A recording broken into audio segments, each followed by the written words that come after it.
This warehouse-turned-karate dojo in Glenview, Illinois has sent fighters to the Maccabiah for over 40 years. In July, Julia Kerpel will join the list. We have Maccabiah flags all over the dojo, so I know that Maccabiah is a really big deal. And I always thought it was a really fun idea. I just never imagined that I could do it. And then one day my sensei said, "Hey Julia, you'll do Maccabiah." And I said, "Okay, great." Karate runs in the Kerpel family. Julia's mom and grandma are both black belts. For Julia, it was only a matter of time before she earned one of her own. There was always the goal. My mom wants me to get a black belt, so I'll get a black belt. She achieved that goal in November 2020. I never really thought about why I did karate before I got my black belt, because I just did it because my mom said to do so, and I listened to her. And that's when everything changed. Since the moment I got my black belt, karate, it was just for me. She's so capable and confident.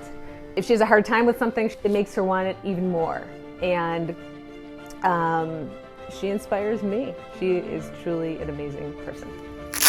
At a stage when some put the gi and belt away, Julia was just getting started. The 2021 Junior Karate Nationals was the Highland Park, Illinois native's first tournament. She won third place, but for years, she was hesitant to put her skills to the test. I don't like losing.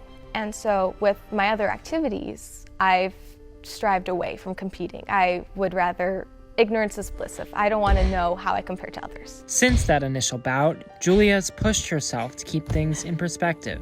So the biggest challenge is having to accept that I might not be at their level of experience, but the gift I have is I'm aware of that. I'm able to say, hey, this is where I'm at today, and this is where I was at yesterday. And if I keep going on this trajectory, the growth is much larger. Julia's work ethic is what some say sets her apart. She comes in, she trains hard every day, extremely aggressive, tough. She's a really tough fighter.